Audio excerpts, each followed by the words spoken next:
حضرت ابراہیم علیہ السلام نے اپنی قوم کو مخاطب کرتے ہوئے فرمایا کہ اللہ نے مجھ کو یہ حکم کیا ہے کہ تم اپنی قوم سے کہہ دو کہ پھر تم ایسی چیزوں کو اپنا معبود بناتے ہو سوائے خداوند قدوس کے جو تمہارا کچھ بھی بھلا برا نہ کر سکے۔ میں تو اس معبود سے بالکل بیزار ہوں اور تم سے بھی کہ تم لوگ کچھ بھی نہیں سمجھ رکھتے، کیونکہ جن پتھروں کو تم نے اپنا معبود بنا رکھا ہے وہ تو تمہارے خود تراشیدہ ہیں، یعنی کہ ان بتوں کو تم نے خود بنایا ہے،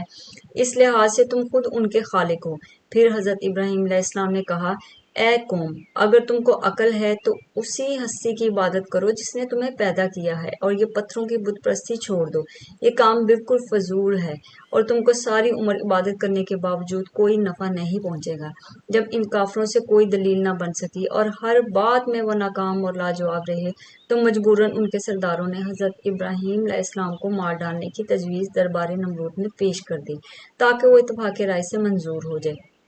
اور چونکہ بادشاہ نمرود بھی حضرت ابراہیم علیہ السلام کی بے باکی اور صحیح جواب سے عاجز آ چکا تھا، لہٰذا اس نے ان سرداروں کی تجویز کو عملی جامہ پہنانے کے واسطے دوسری مجلس طلب کر لی، جس میں یہ طے پایا جائے کہ حضرت ابراہیم علیہ السلام کو اس طریقے سے مارا جائے تاکہ ہمیں آئے دن کی شرمندگی اور ندامت سے نجات حاصل ہو۔ کچھ ہی دن گزرے تھے کہ بادشاہ نمرود کی طرف سے قوم کے سرداروں کی طلبی ہو گئی، اور اس میں بہت اجرت کے ساتھ اس تجویز پر جو کہ حضرت ابراہیم علیہ السلام کے مار ڈالنے کے متعلق طے کی گئی تھی،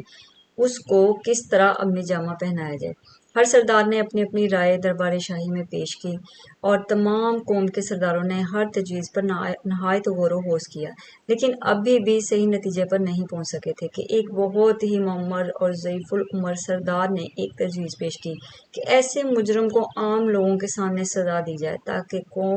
قوم کا کوئی دوسرا فرد اس قسم کی حرکت نہ کر سکے۔ اس نے کہا، میری سمجھ میں تو یہ آتا ہے کہ ساری قوم لکڑیاں اکٹھا کرے اور بہت بڑے میدان میں جمع کی جائیں، اور ہر شخص اس کام کو اپنا قومی فرض سمجھے اور تھوڑی محنت و مشقت اٹھا کر لکڑیاں جنگل سے لا کر اس میدان میں رکھے جہاں اکٹھی کی جائیں، اور جب کافی تعداد میں لکڑیاں آ جائیں تو لکڑیوں میں آگ لگا دی جائے۔ جب آگ اپنے پورے شباب پر ہو اور شدید شعلہ مارتی ہو تو اسی وقت اس نوجوان کو کسی بلند جگہ سے بذریعہ منجنیق اس میں پھینک دیا جائے تاکہ پھر یہ نکل نہ سکے اور تمام قوم کو عبرت حاصل ہو۔ ساری قوم اس ضعیف العمر شخص کی بات پر متفق ہو گئی، اور حضرت ابراہیم علیہ السلام کے واسطے انہوں نے یہی لا سوچا۔ ترجمہ: اور ساری قوم نے بیک آواز کہا کہ اس نوجوان کو شعلہ مارتی ہوئی آگ میں جلاؤ اور اپنے اپنے معبودوں کی مدد کرو۔ اگر تم یہ چاہتے ہو کہ اپنے معبودوں کو بچائیں تو پھر صرف یہی ایک تدبیر ہے کہ چلو جنگل چلیں اور وہاں سے حتی المقدور لکڑیاں لائیں تاکہ لکڑیاں کافی تعداد میں جمع ہو جائیں اور جو تجویز پاس کی گئی ہے وہ پائے تکمیل تک پہنچے۔ اور پھر وہ آپس میں کہا انہوں نے کہ بناؤ اس کے واسطے ایک عمارت یعنی چار دیواری، اٹھاؤ پختہ چاروں طرف سے، پھر ڈالو اس کو اس آگ کے ڈھیر میں۔ بس بادشاہ نمرود نے اس چار دیواری بنانے کا فوری حکم دے دیا اور اس کی پیمائش کا اندازہ بھی ان بنانے والے کاریگروں کو دے دیا گیا تاکہ پیمائش کے مطابق بنائی جائے، اور وہ چار دیواری کی عمارت ایسی بناؤ کہ اس کا احاطہ 12 کوس کا ہو اور اونچائی اس کی 100 گز کی ہو۔ بس ایک دیوار اسی کے مطابق تیار ہوئی۔ بادشاہ نمرود نے حکم دیا کہ سارے ملکوں میں منادی کرا دی جائے کہ ملک بھر میں جتنے ہمارے دوست ہیں لکڑیاں کاٹ کر یہاں لا کر جمع کریں۔ بادشاہ نمرود کے اس حکم کو پاتے ہی ہر شخص نے اپنے حوصلے کے مطابق لکڑیاں لا کر اس دیوار کے اندر چاروں طرف جمع کی۔ پھر جب اس میں آگ لگا دی گئی تو شعلہ اس کا اس قدر اونچا ہوا کہ وہاں سے 3 میل کے فاصلے پر جو جانور اڑتے تو اس کی تپش سے جل بھن کر خاک ہو جاتے۔ اس میں سب کافر شامل ہوئے کہ ابراہیم کو کیوں کر اس آگ میں ڈالیں۔ اتنے میں ابلیس نے آ کر کافروں کو حکمت بتائی اور بولا، ایک اونچی جگہ تم سب مل کر بناؤ۔ انہوں نے منجنیق کے کاریگروں کو بلایا اور ان کاریگروں نے منجنیق تیار کی، اور اس منجنیق کے معنی اردو زبان میں گھوپن بھی کہتے ہیں، اور اس سے پہلے کبھی کسی نے یہ منجنیق نہیں بنائی تھی بلکہ کسی نے دیکھی بھی نہیں تھی، اور یہ چیز ابلیس نے دوزخ میں دیکھی تھی، اور ایک خاص طریقہ دوزخی کے واسطے اللہ تعالیٰ نے رکھا ہے، کیونکہ جب دوزخی کو دوزخ میں ڈالا جائے گا تو اسی منجنیق میں رکھ کر ڈالا جائے گا۔ جب حضرت ابراہیم علیہ السلام کو اس منجنیق میں رکھ کر اس شعلہ مارتی ہوئی آگ میں ڈالا گیا اور اس ملعون نے منجنیق کو درست کر کے جب ٹھیک ٹھاک کیا تو اسی وقت درگاہ الہی سے آواز آئی، اے جبرائیل، آسمان کے سب دروازے کھول دو تاکہ سب فرشتے خلیل اللہ کو دیکھیں کہ دشمن کے ہاتھ میں نے دے دیا ہے، اور میں یہ دیکھنا چاہتا ہوں کہ دشمن خدا ہمارے خلیل کو کس طرح جلاتے ہیں۔ حضرت جبرائیل علیہ السلام نے اللہ تعالیٰ کے حکم سے آسمان کے سب دروازے کھول دیے۔ تب تمام ملائکے یہ حال دیکھ کر سجدے میں آ گئے اور کہنے لگے، یا الہی، اس میدان میں ایک ہی موحد ہے جو تیری عبادت کرتا ہے اور ہر وقت تیرا نام زبان پر جاری رکھتا ہے۔ اس کو دشمن کے ہاتھ میں تو نے ڈالا ہے اور وہ اس وقت اس کو آگ میں جلاتے ہیں۔ اسی وقت باری تعالیٰ کا حکم ہوا کہ اے فرشتوں، تم اگر چاہتے ہو تو اس کو امان دو۔ ابلیس نے گھوپن کو درست کر کے 400 رسیاں اس میں لگائیں۔ وزیر نے نمرود کو کہا کہ پیراہن اپنا اس کو پہناؤ، کیونکہ اگر وہ نہ جلے گا تو لوگ کہیں گے کہ ابراہیم پیراہن کی برکت سے نہ جلا۔ یہ صلاح ٹھہرا کر پیراہن مردود کا حضرت ابراہیم علیہ السلام کو پہنا دیا اور ہاتھ پاؤں باندھ کر گھوپن میں رکھ کر 400 آدمیوں نے مل کر ایک ہی دفعہ زور کیا، مگر منجنیق اپنی جگہ سے نہ ہلی۔ اور ابراہیم علیہ السلام کے باپ آزر نے بھی آ کر کہا کہ مجھے بھی ایک رسمی دو کہ میں بھی اس کو کھینچوں، اگرچہ وہ میرا فرزند ہے لیکن ہمارے دین کا مخالف ہے۔ اور وہ ایک رسی پکڑ کر کھینچنے لگا۔ حضرت ابراہیم نے جب اپنے باپ کو منجنیق کھینچتے دیکھا تو کہا، یا الہی، میرا باپ بھی میرا دشمن ہے۔ اے میرے خدا، میں آج سب سے بیگانہ ہوں، سوائے تیرے مجھے کوئی پناہ دینے والا نہیں۔ بس 40,000 آدمی مل کر اس گھوپن کو کھینچتے تھے۔ اس میں ابلیس ایک مرد پیر کی صورت بن کر ان کے پاس آیا اور کہا کہ اگر تمام آدمی مشرق اور مغرب کے منجنیق کو کھینچیں گے تو بھی ہرگز منجنیق کو نہ اٹھا سکیں گے۔ تب ان لوگوں نے کہا کہ آخر پھر کیا ہوگا؟ شیطان نے کہا کہ میں تم کو ایک راہ بتائے دیتا ہوں، تم اگر اس کو عمل میں لاؤ گے تو البتہ اس کو گھوپن سے اٹھا کر آگ میں ڈال سکو گے۔ چاہیے کہ اول کچھ لوگ زنا کریں، اس کے بعد پھر منجنیق کو اٹھائیں تو آسان ہوگا۔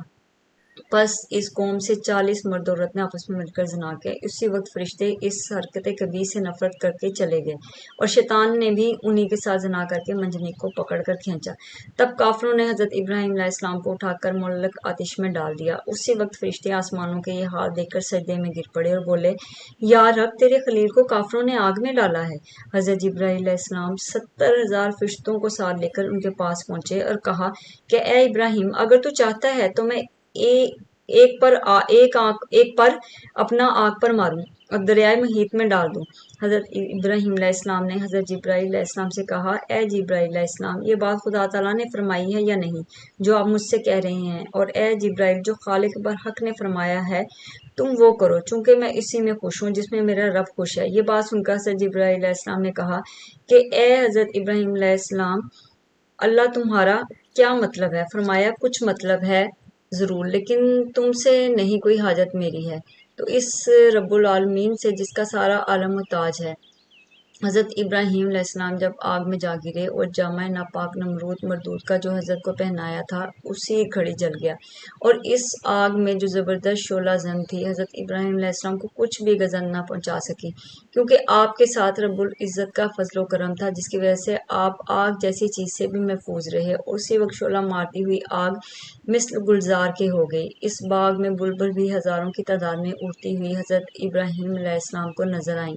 اور ان بلبلوں نے بھی اس باغ آتشی میں نشیمن بنائی۔ اور اسی وقت غیب سے آواز آئی، ترجمہ: ہم نے کہا، اے آگ ٹھنڈی ہو جا، سلامتی ہو ابراہیم پر، اور جن لوگوں نے ان کا برا چاہا تو ہم نے انہی لوگوں کو نقصان میں ڈالا۔